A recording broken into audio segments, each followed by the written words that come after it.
Thank you for pressing play on the Tuesday edition of the Maurologue. My fair lady and I are avid readers, and it's National Library Workers' Day.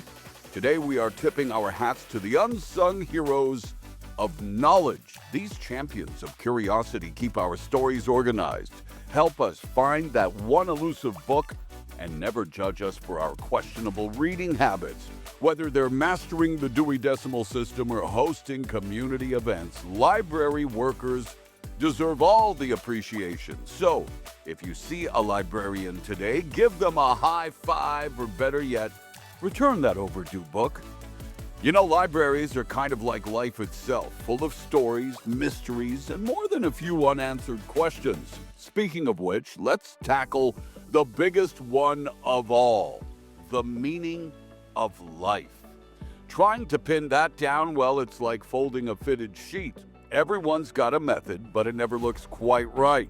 For Hilary Mantel, life's purpose is all about the pursuit, like an alchemist chasing a dream.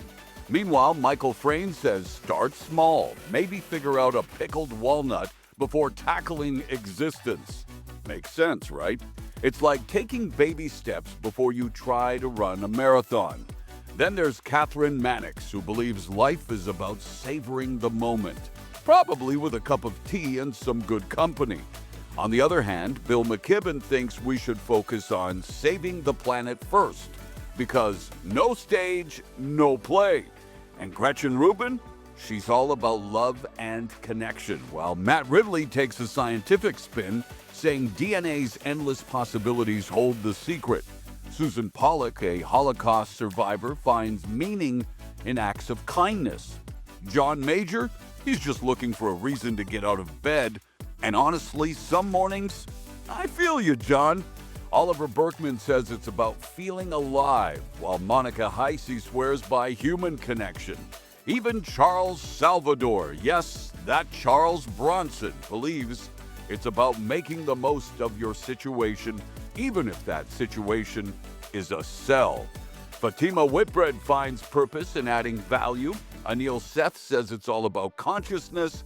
And Alan Ackborn, he's still figuring it out. Meanwhile, Charles Duhigg just feels lucky to be here. So maybe that's the real answer.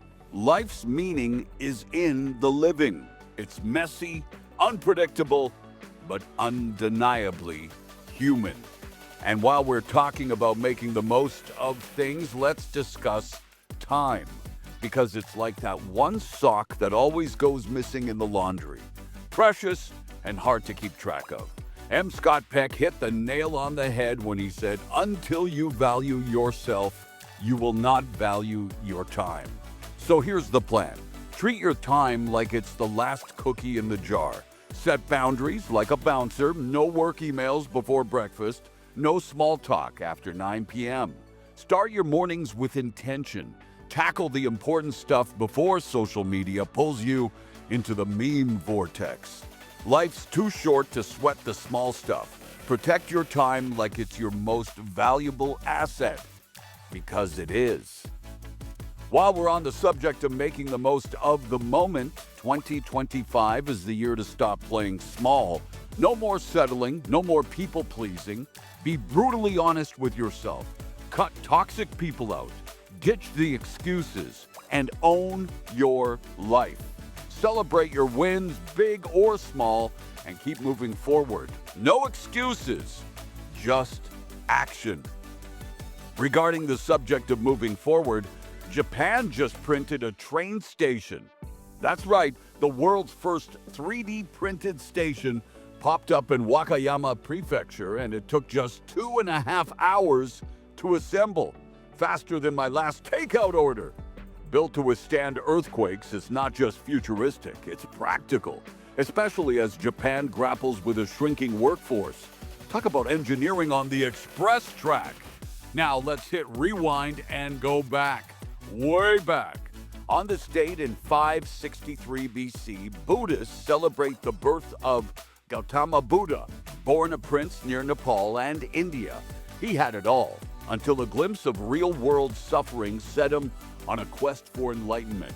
Today, nearly 350 million people follow the teachings he developed after achieving nirvana. Not bad for someone who swapped royalty for a deeper understanding of the human condition. Chomp, chomp. How about those Gators? Florida just pulled off one of the most thrilling championship runs we have seen in years, clinching their third NCAA men's basketball title by beating Houston 65-63. Talk about drama. The Gators trailed in the second half of 4 tournament games, including this one, but rallied back with some serious swamp magic. Coach Todd Golden, at just 39, becomes the youngest title-winning coach since Jim Valvano in 1983. Walter Clayton Jr. shook off a cold start to light up the final minutes, scoring 11 points in the last 15 and taking home most outstanding player honors. The game ended on a wild note. Houston's Emmanuel Sharp double-pumped midair, lost the ball, and time just ran out.